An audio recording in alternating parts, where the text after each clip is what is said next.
It's Groundhog Day. Actually, it's 12th night, but it feels like Groundhog Day because yesterday, for the second day in a row, Republican congressional leader Kevin McCarthy lost another 3 votes. Now, I'm not saying 3 individual. I'm saying they took a vote 3 times, and he lost all of them again to become Speaker of the House of Representatives after 20 conservatives voted against him, depriving McCarthy of the 218 votes that he needs. The establishment is whining and crying as their preferred speaker candidate cannot seem to get over the finish line. But the conservative stalwarts have every right to spike McCarthy for any reason they choose. Policy, trust, because they just don't like the cut of his jib. Doesn't matter. The job of the House Speaker is to wrangle cats, basically, through a combination of love, fear, and persuasion. The Speaker of the House needs to create consensus among his members. The Speaker vote is the first test of a would-be leader's ability to do that. And if the man can't get the votes, then he just can't get the votes. I'm Michael Knowles. This is The Michael Knowles Show.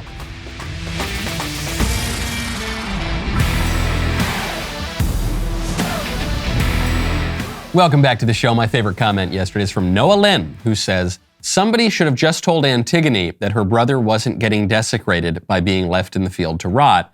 He was being human composted. And that's okay. Could have saved her a lot of heartache and Sophocles a lot of writing. Such a great, perceptive comment. So true. We could lose so much of our tragedy, of our sense of morality and human dignity if we just accept the libs tossing Granny out into the garden to turn into worm food. You're so right. You make such a good point. Speaking of nature, when you want your body feeling really, really good, you've got to check out Balance of Nature.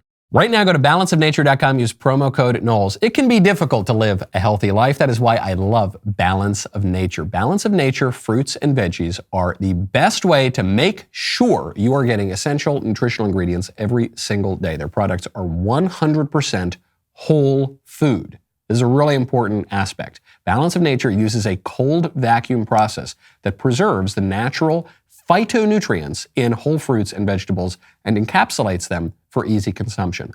Balance of Nature sent a bunch of their products down to the office for our team to try. The team absolutely loved them. The hyenas here at DailyWire always grab them up before I have to reach out to grab my last bag. When you are disciplined enough to take care of your health, you reap all kinds of benefits. More energy, less fatigue, better focus. Consuming the right balance of fruits and veggies every day is an important first step. Go to balanceofnature.com, use promo code Knowles, Knowles, for $25 off your first order as a preferred customer, plus a free fiber and spice. That is balanceofnature.com, promo code Knowles, Knowles, for $25 off your first preferred order. The balance of power now, not just in the House of Representatives, but within the GOP, within the House of Representatives, is a little bit upset. And people are getting very, very angry about this. And especially the GOP establishment is furious. This is getting nasty. This is getting personal. Typified perfectly by an interview last night between Lauren Boebert, who is one of the congressmen leading the charge against Kevin McCarthy in the House, and Sean Hannity, who spent much of his TV show last night promoting Kevin McCarthy and attacking the conservatives who don't want McCarthy to be Speaker. Listen to this exchange. Let me turn the tables, Congresswoman. Kevin McCarthy has 203 votes. Your side has 20.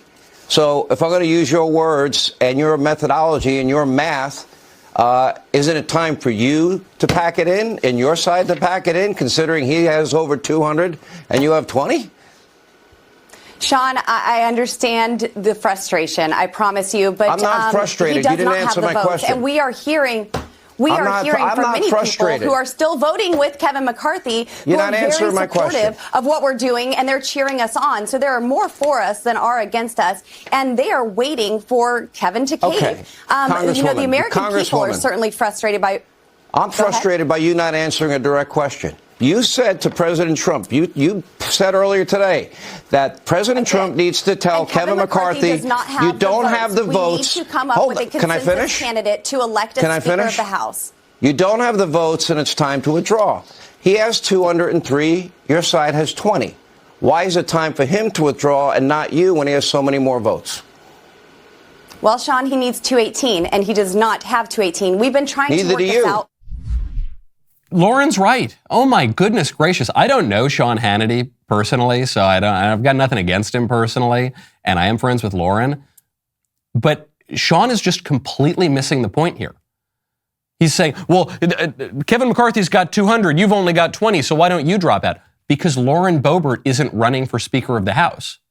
Matt Gaetz is not running for Speaker of the House. Neither of them have suggested that they want the job. It's not up to them to come up with 200 votes to become Speaker of the House. It's up to Kevin McCarthy as the would-be Speaker, as the leader of the Republican conference in the House, to get the number of votes that he needs. If he can't get the number of votes that he needs, then he's a weak leader. That's that, okay? It's not all that complicated. I can't tell if Hannity was being obtuse or if he's actually missing the point here. But the point is, being Speaker is a very difficult job. Being a leader of either party in the House of Representatives, but especially of the Republicans, where there's a far greater variety of perspectives than in the Democrats, who are pretty much all lockstep on the progressive side. Among the Republicans, you got the moderates, you got the libertarians, you got the traditionalists, you got the populists, you got this, that, and the other thing. It's a difficult job. And if you want to be Speaker, you've got to get, at the bare minimum, the sufficient number of votes to become the Speaker. If Kevin McCarthy does not have the votes, that's not Lauren Boebert's fault, that's not Matt Gaetz's fault, that's not Paul Gosar's fault. It just means that McCarthy couldn't get it over the finish line. As I mentioned yesterday, this is exactly what happened the last time McCarthy was up for the job. The last time McCarthy was up for it was 2015. John Boehner was stepping down as Speaker. McCarthy was the heir apparent, and he couldn't get the votes. And so there was a compromise candidate in Paul Ryan, who now he seems much squishier than he did then. At the time, he was considered one of the more conservative members of the House. And Paul Ryan was acceptable both to the establishment and to the House Freedom Caucus. And so he became the Speaker. This is not even a particular knock on McCarthy's integrity or his beliefs or anything like that, but it just means that McCarthy was not able to muster the love, fear, deal-making, whatever you need to get the votes, okay? And so Sean Hannity can yell about it and interrogate Lauren Boebert all night and cut her off and try to bully her into giving up the fight. But the fact is, Kevin McCarthy was not born with an entitlement to become the Speaker of the House. You have to earn that job through deal-making, through intimidating your colleagues, through inspiring love among your colleagues, and he just hasn't done it. John Boehner was able to do it. Paul Ryan was able to do it. I'm not saying there's even any alternative now who's able to do it better than McCarthy, but that's no excuse, okay? The buck stops with the leader. The leader has not been able to do it. And so the establishment, they're not just calling on the Sean Hannitys of the world to go out there and bully the House Freedom Caucus. They're calling on Donald Trump and Lauren. This is going to be the Lauren Boebert show today. I actually texted Lauren last night when this was all blowing up, and I said, hey, I know you're a little busy, you got other things to do right now, but if you're free tomorrow morning and you don't have to be on the floor of the House of Representatives to lead this fight, would love for you to come on the show. So I think she actually might be able to come on the show, depending on when these votes are taking place today. Obviously, stay tuned. We'll keep you posted. But in the meantime, Lauren called out even Donald Trump for supporting McCarthy and trying to bully the Freedom Caucus. So let's work together. Let's stop with the campaign smears and tactics to get people to turn against us. Even having my favorite president call us and tell us we need to knock this off. I think it actually needs to be reversed. The president needs to tell Kevin McCarthy that, sir, you do not have the votes and it's time to withdraw. And with that, I yield. Thank you. It's a simple enough argument. And what I'm hearing from the establishment right now is basically, but it's not fair. It was supposed to be Kevin. You guys only have 20 votes. Yeah, 20 votes is enough. How do you think this works? Goodness gracious me. There was then some fake news that was spread yesterday, which is that it was a Truth Social post or a Save America, Make America Great Again sort of letterhead that said, I, Donald Trump, am pulling my support from Kevin McCarthy. It was a forgery. Trump has disavowed that post going around. But it added even more to the confusion of this political fight. There's an irony of this fight, too, which is that strictly from the standpoint of issues, strictly from the standpoint of policy positions, Kevin McCarthy would very likely be the most conservative Speaker of the House that we have had since Joe Martin in 1954. He would. From the strictly the standpoint, you just look down the list of issues, abortion, immigration, trade, whatever. You look down the list of issues, he, on the whole of Kevin McCarthy's career, again, he hasn't been tested as a Speaker of the House, but on the whole of McCarthy's career, you just look on his votes, you look at his policy positions, he certainly lands to the right of John Boehner. I think he lands to the right of Paul Ryan. Frankly, he lands to the right of Newt Gingrich. Because Newt Gingrich, though a great conservative fighter, Newt Gingrich said during the partial birth abortion fight that he would campaign for Republicans who supported partial birth abortion.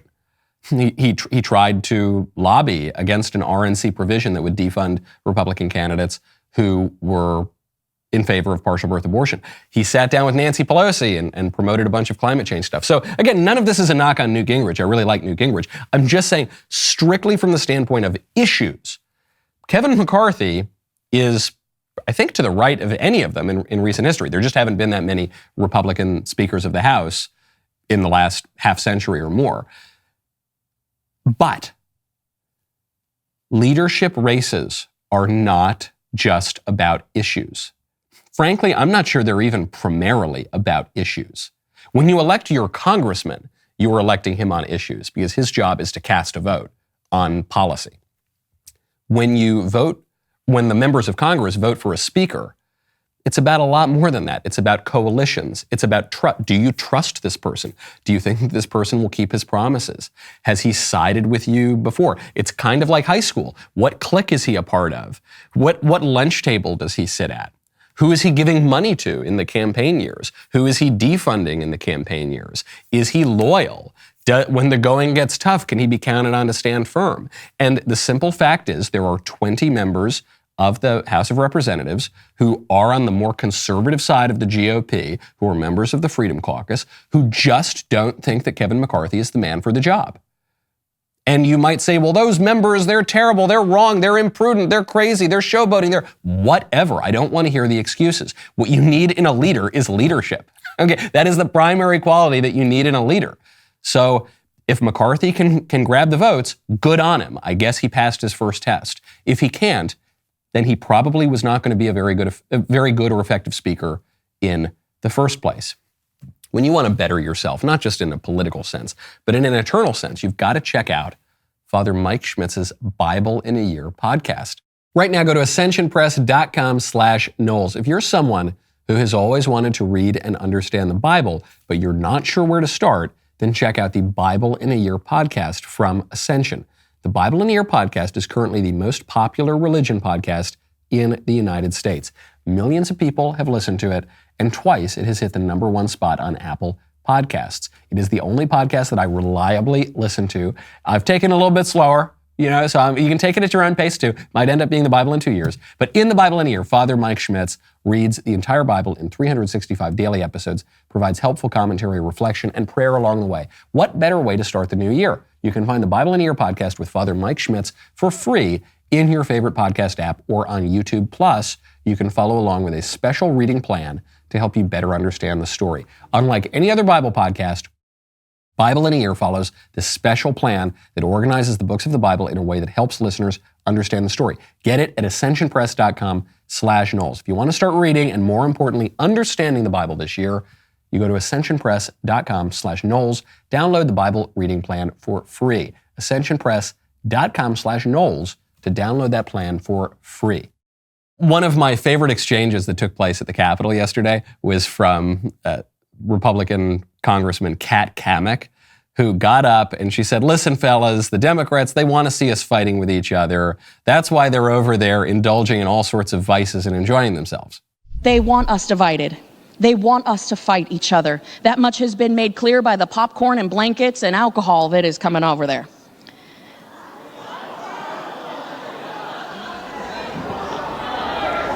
The House is not in order.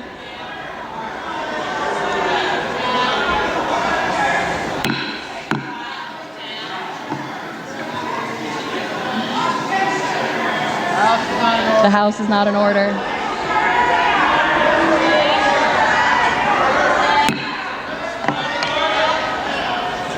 Get some order. The clerk would ask all members-elect to abide by the established decorum of the House while making nominations.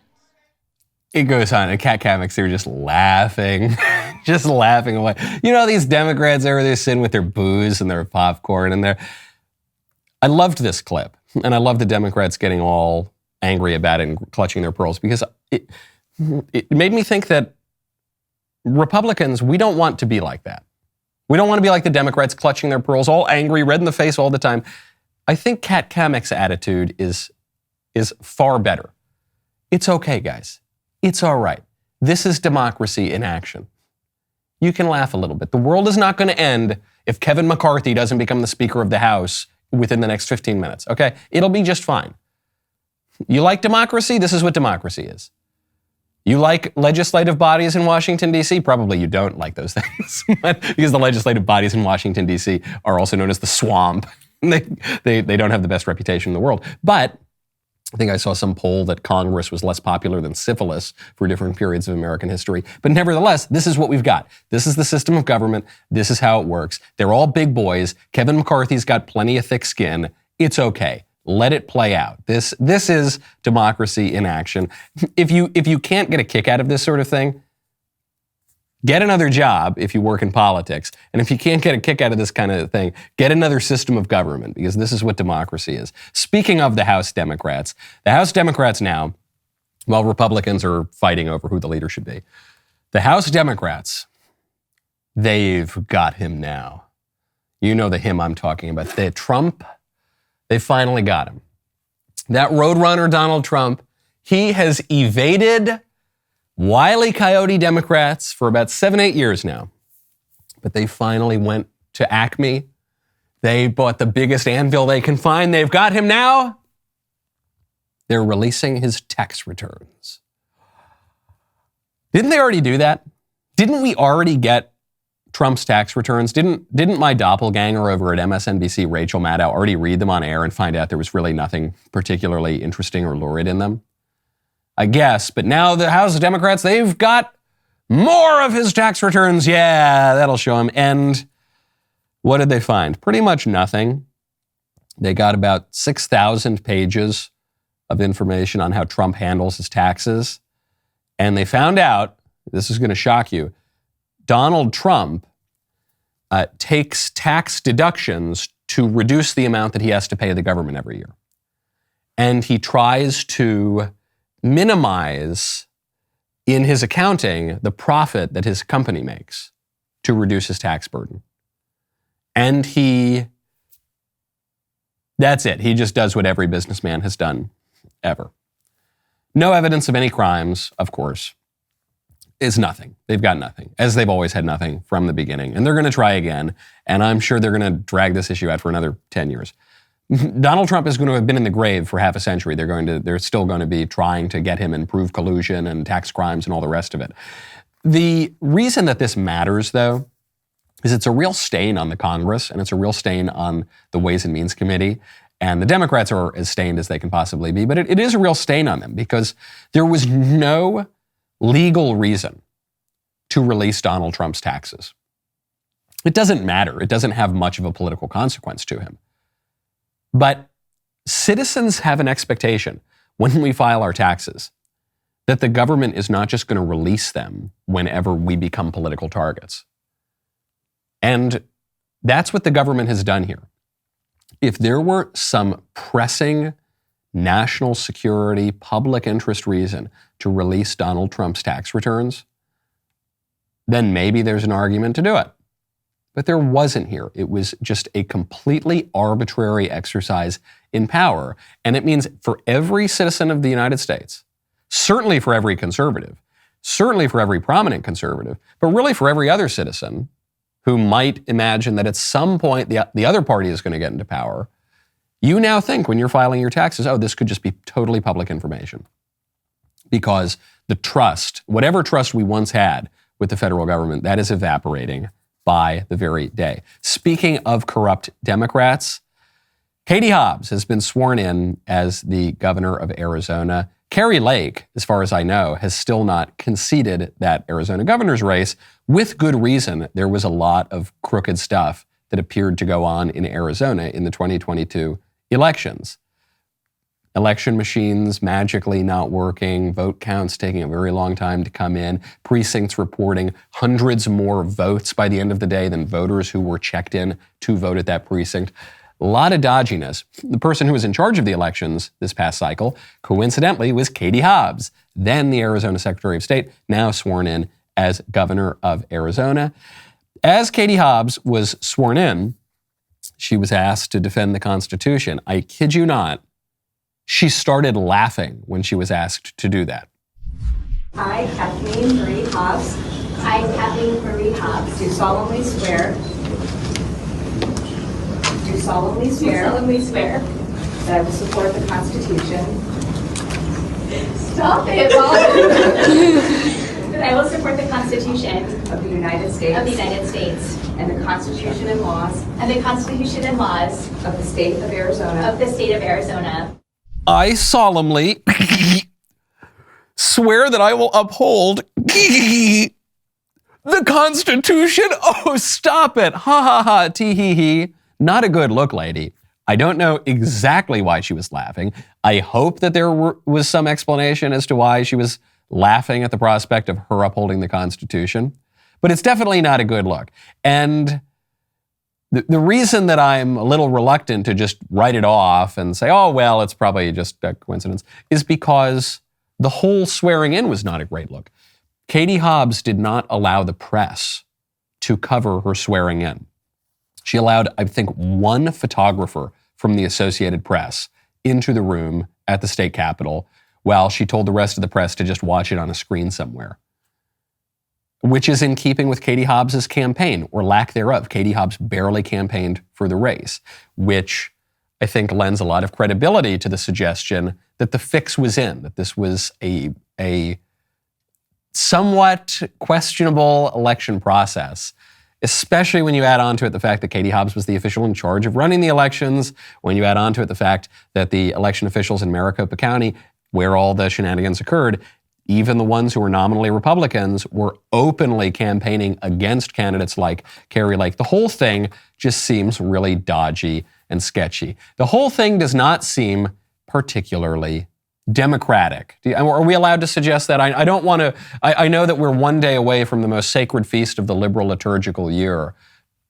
January 6th, the great solemnity of January 6th, according to the libs, and we're never allowed to question the sacredness of our democracy unless it's convenient for the Democrats. But I don't know. What's been going on in Arizona doesn't look particularly democratic to me. It's a new year, but leftist companies are still up to their same old dirty tricks. Ladies, it is time to help your fellas wash out the woke once and for all with Jeremy's Razor's new line of men's staples.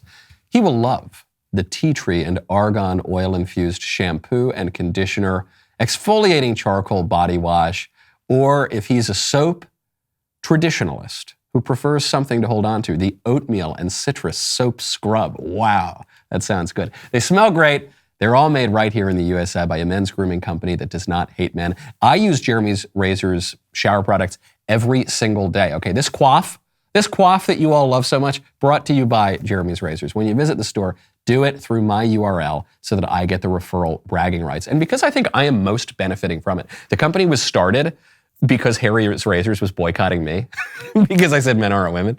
And the products are being used, I think, by me more than any other host. So head on over to dailywire.com/Knowles. Treat your man to some great Jeremy's Razors products today. dailywire.com/Knowles.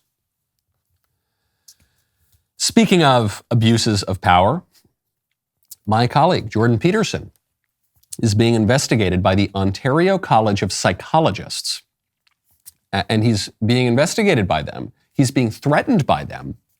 They are suggesting that they might take away his license to practice psychology because Jordan tweeted against political correctness, basically. He announced the other day that the Ontario College of Psychologists has demanded that he submit himself to mandatory social media communication retraining with their experts for, among other crimes, retweeting the Canadian Conservative leader and criticizing Justin Trudeau, the big lib who's running Canada, and some people are saying the son of Fidel Castro. I would never suggest such a thing.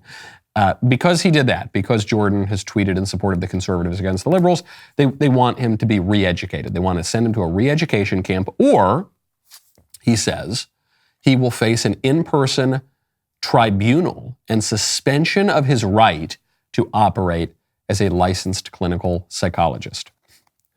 Preposterous, of course. Now, they're not going to destroy Jordan Peterson's career.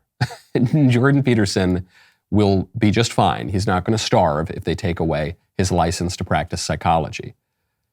But on people who don't have multi-million best-selling books and world tours and shows and movies and all the rest of it, this kind of power, the power of credentialism, could destroy somebody's life and career.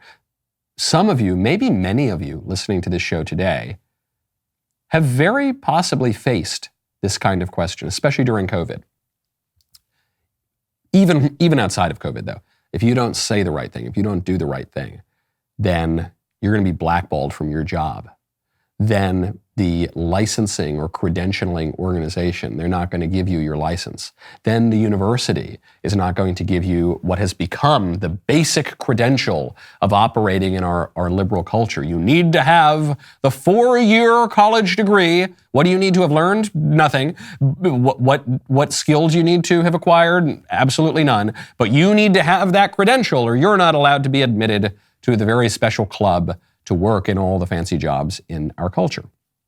It's a problem of credentialism. Now, this underlines a movement that you have seen for a long time on the American right, which is that we have, every day that passes, less and less respect for these kinds of credentials. This was not always the case. This is actually a trend that is going on. And people call it populism and people call it anti-intellectualism. It's not that. It's not our fault. It's not the conservatives' fault. It is the fault of the people who dole out the credentials for squandering their own credibility. It's not my fault that a Harvard degree or a Yale degree or a Stanford degree doesn't mean what it used to mean. 50, 70 years ago, the New York Times used to report on the outcomes of Yale Political Union undergraduate debates.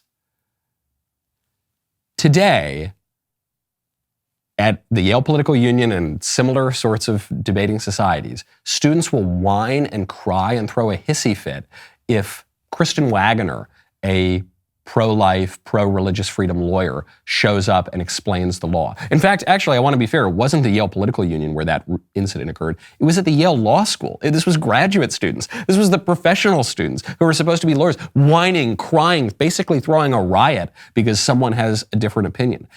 It's not the fault of the conservatives now who mock all of the elite credentials. It's the fault of the elite institutions, which have squandered all of their own credibility. And I right now we're at this difficult point where people are getting squeezed because the credentials still kind of matter. There is still some power in them, but people know it's all kind of hollow and bogus, but it still sort of matters. I very much look forward to the day where a psychologist will not need the approval of the Ontario College of Psychologists, who have revealed themselves to be nothing more than a leftist activist organization, to practice psychology, or of any of these other gatekeeping institutions that have been totally captured by the left, that have crawled in like Invasion of the Body Snatchers hollowed out the guts of what these institutions used to be, and now they're walking around pretending that they still have authority. They don't. The only way out is through. There's no going back to those good old days. Okay, the only way that you're going to achieve good old days, good new days rather, is by pushing through and saying, screw it. Who cares? Who cares what the Ontario College of Psychologists? If I want to talk to Jordan Peterson and have him try to fix my brain, I'm going to do it whether the Ontario College of Psychologists wants to or not. And the Canadian government wants to come after him for doing that. Well, maybe it's time that we have a little less respect for the Canadian government and all of these other liberal totalitarians who want to banish any sense of reason and tradition and normal life from our society. Speaking of titles and credentials, I need you all to take out your violin cases, the tiniest little violin case you've got, open those tiny little latches, pull out that little miniature instrument, and start playing the sob song for Prince Harry, he's very upset. He's very hurt. Prince Harry, who has spent the last several years attacking his family in the most public way possible, as his grandfather and grandmother are dying, two of the most respected people on the world stage. He's just lambasting his family, whining, woe is me. He says he wants privacy, and then he just keeps going on TV all the time. Well, now he's whining because apparently his family isn't being very nice to him.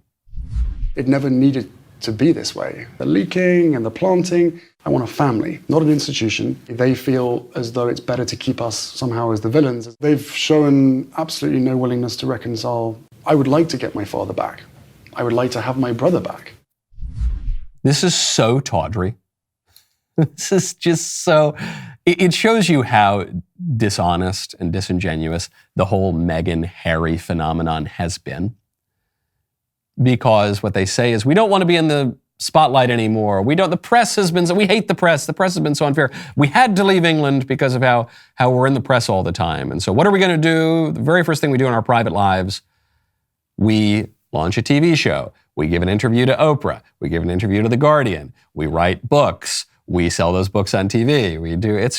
It's so tawdry and dishonest. And it reminds you that when you want, if things just continually are going wrong in your life, everyone's going to experience tough times. That's not necessarily your fault. But if things are just consistently, if everything is constantly wrong in your life, maybe you don't cast the blame on grandma or grandpa or daddy or brother, or that maybe the person to look at is that guy staring back at you in the mirror. And maybe what you ought to do is not just seek attention everywhere from the whole public. Maybe it's time to look inward and see if you can fix something about yourself. This would be a lesson that our friends over in the GOP might be able to figure out. The sort of people who have been power in the GOP for a very long time might be able to figure out if they had an ounce of self-awareness, but they don't, so instead they're blaming Lauren Boebert. We have Lauren on the call. Lauren, thank you so much. I know you're very, very busy right now, but thank you for making time to come on the show. Absolutely. Thanks so much for having me on, Michael. So, Lauren, where does it all stand? We've given a recap of the speaker fight through last night on the show. Kevin McCarthy lost 3 rounds of voting 2 days ago. He loses 3 rounds of voting yesterday. You and those terrible, evil House Freedom Caucus Republicans, you're not budging here. So what happens? Well, let's begin at where it started. This started in the summer. We wanted to handle this privately and have a solution before January 3rd. These negotiations began in the summer, and they were dismissed because Kevin McCarthy thought he was going to have this massive red wave, and our votes did not matter. When he saw that the $300 million that he raised did not produce the red wave that he promised, he realized quickly he's going to need our votes. And so some concessions were put into play. It was very difficult to get them into play. It was difficult to get them approved with our rules process, the way Washington, D.C. operates and functions. We want to fundamentally change this town. It is broken. It is less popular with the American people than cockroaches. So we have to get something right here, and we cannot go along with the status quo. Well, on January 2nd, two of my fellow colleagues and myself, Matt Gaetz, Scott Perry, we walked into Leader McCarthy's office after whipping votes all day long and handed him 218 votes. We said, here it is. Let's seal the deal. Here's some common sense issues that you can put forward, some promises that you can make. Single member motion to vacate. So there is accountability on the third in line to the presidency of the United States. You cannot demand more responsibility and follow Nancy Pelosi's precedents of less accountability. So this is our check and balance on the speaker. And that was a priority for me personally, certainly, and for many others. But then things like bring the Texas border plan to the floor for a vote. Bring a term limits bill to the floor for a vote. Any member who wants to reduce spending in an amendment will make that amendment in order so we can bring it to the floor and have a vote. Earmarks, bring them to the floor individually for a vote. This is spending money that we do not have. So let's at least have a vote on it instead of packing it into a bill where we have no option to either swallow the whole thing or say no way. These are things that we presented to him. He solicited a list from us of committee assignments. All members provide committee assignment requests. We know where our talents and skills are best utilized, and we provided that list. Kevin McCarthy made a great argument saying, listen, the people in this group only want 2 committees. I need you spread out. I want you to have more influence. And we agreed with that. And we said, this is a time constraint on many of the members. It's a lot of responsibility, a lot of pressure, but we're willing to take that sacrifice and have these committee assignments that bear more pressure. And so we provided that to him. And then January 2nd, when all of that was laid on the table, Kevin McCarthy laughed us out of the room, said that it was a selfish wish list, and would not take the deal. Well, now here we stand, Michael. I no longer have those 218 votes to provide to Kevin McCarthy. So it doesn't matter if I go to the floor today and vote for Kevin McCarthy, because there are now more than ever votes that he does not have to get to that speakership. This is very important to know. He walked out of that meeting and lied about what we requested. Trust is absolutely broken if there was any to begin with. And this is a huge problem. We want unity in the Republican Party. And I believe now is the time to start seriously considering consensus candidates who will unify the Republican Party so we can get to work for the American people. This is really important context, I think, because what you're saying is over the summer, Leader McCarthy just didn't think he needed you guys because there were supposed to be more Republicans in the House. And so he would be able to win the speakership without having your votes along. Because of what happened, that turned out to be a bad bet. And when you make bad bets, you got to pay the price for those bad bets. And you bring up this other point, which is trust. And I think this is really important because a lot of this debate has focused on how on the issues, Kevin McCarthy is relatively pretty good. You know, we come from a world of John Boehners, so I guess Kevin McCarthy is more conservative than John Boehner. But what you're saying is, no, it's really about trust. When we're talking about leadership elections, we need to be able to trust the leader. And what you're saying is, you don't think that Leader McCarthy has proven himself trustworthy. Correct. And that's why we wanted the tools implemented to where maybe we don't need to trust him because the individual member is empowered enough to get the job done and is not ruled by a dictator as speaker. This is not a kingdom that we live in. We don't anoint a king. I believe that this is how our founding fathers intended this process to work. Our vote is there to be debated, not just rubber stamped and cast to the biggest fundraiser. But you cannot have good faith negotiations where trust is absent. And so that's why motion to vacate was so important to me, because that is the check and balance on this position. If you break trust, if you don't do what you promised, well, buddy, you're out of there. And he has already shown he's not willing to do that. I still have not seen a public announcement of a single member motion to vacate. He's lying to the American Lauren, for those people who don't, for those listening who don't know what that is, what is a motion to vacate? A motion to vacate gives us the opportunity to remove the speaker and have another vote for speaker if necessary. This is something that does not get used, but it's available. This is something Thomas Jefferson wrote and has been in effect for nearly 2 centuries. And Nancy Pelosi was the first speaker in history to modify that. She removed that individual empowerment from the member and said, you no longer have a say in this. I get to rule how I want, and you don't have a check. You don't have a balance. Kevin McCarthy wanted to leave that as Nancy Pelosi had it. There were concessions. He got down to 50, got down to 20, got down to 5. No, Thomas Jefferson wrote it as one member. Any one member can bring that motion to vacate the chair forward. And that is our accountability. This is something that was my red line. And I've only heard from a staff member who chased us out of the GOP conference and begged us to vote for Kevin McCarthy. We'll give you a single member motion to vacate. And I said, that's adorable. Where's Kevin saying it? So I guess this is now where the rubber meets the road.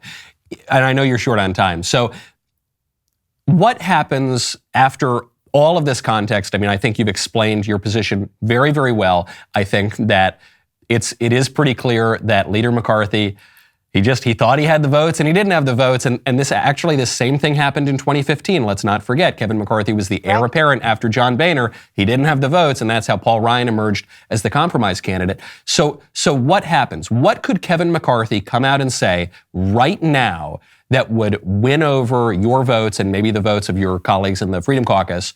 Or if there's nothing that he could say, who would you support today? I know that this is a little bit in flux, but who would you support today to replace him? Right. So we have been offering a menu of other candidates. I don't believe that my switching to Kevin McCarthy matters, because there are so many who are solidly, Kevin, you can issue a public apology, you can change all the rules, you can wear a straitjacket and just have a portrait that says that you're speaker and we get to run this place. And they're not going to vote for Kevin McCarthy. So at this point, we do have to start looking forward to other candidates. And I can name 200 who are potential candidates right out of the conference GOP. I'm excluding myself, so that's why that number is 200, and Kevin's excluded as well. But this is something that we have to start talking about. We've presented Jim Jordan. We have presented Andy Biggs. We've presented Byron Donalds. I've heard Jim Banks' name be voted on during these votes. Maybe it's someone outside of Congress. Maybe it's a Lee Zeldin who actually won us the majority. Without his efforts in New York running for governor, we wouldn't have the majority. Yeah. And maybe it's someone who is in the conference, like a Kevin Hern, who is currently chairman of the Republican Study Committee, which is the largest caucus in the Republican conference. He was unanimously elected with 173 votes to chair that committee, and he actually has a balanced budget that he wants to put on the floor, which is another thing that Kevin denied in our proposal on January 2nd. So maybe it's someone like that who already has the trust of the conference and can truly get to 218. Before I let you go, Lauren, is the trust now just irreparably broken? That is to say, if Kevin McCarthy came out and issued a statement and said, okay, I'll give you a single member motion to vacate, okay, I'll give you this, that, or the other thing. One, would that change your vote? And two, would that change enough votes to put him into the speakership? I know you've suggested maybe not, but just to be totally clear, are you saying that from the people you're talking to, McCarthy's speaker candidacy is actually dead? It's dead, yes. The nails are in the coffin. And there are plenty of members who are cheering our efforts on, who are afraid of retribution. We were threatened in conference. It was a nightmare in there. We were threatened by steering committee members who actually assign committees to members of Congress that if we vote against Kevin at all, we will not receive committee assignments. And Kevin McCarthy affirmed that. He stood up and said, your district elects you, your conference elects what committee you are assigned to. And so trust is broken. As it stands for me, I am a no on Kevin. And there are too many others who are there who don't allow him to get to 218. He doesn't have the numbers, Michael. Wow. That's really, really big. And I have to tell you, I know that people are pulling their hair out over this, especially in the establishment GOP. To me, this is politics. This is a constitutional republic at work. This is it. This is kind of how it works. And if you're going to make bets in politics, then you got to make sure those bets pay off, or you're going to pay the price. And if you want a leadership role, I know you recently had an interview on television where the host, who will remain unnamed, was yelling because he said, well, Kevin McCarthy has 200 votes, you only have 20 votes. Well, I thought you made the point very well.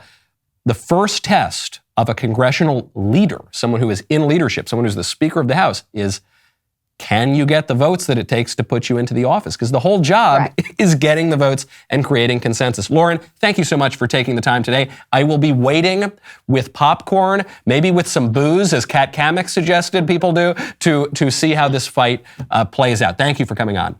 Thank you so much. And I do believe that history is going to show that we are on the right side of this. We're going to get it right. All right. Thank you, Lauren. That's it. I've run out of time. I'm Michael Knowles. This is The Michael Knowles Show. We are heading over to the member block right now, so do not go anywhere. Unless you're not a Daily Wire member, then you've got to head on over to dailywire.com right now. Subscribe, become a member. We'll see you over at the member block.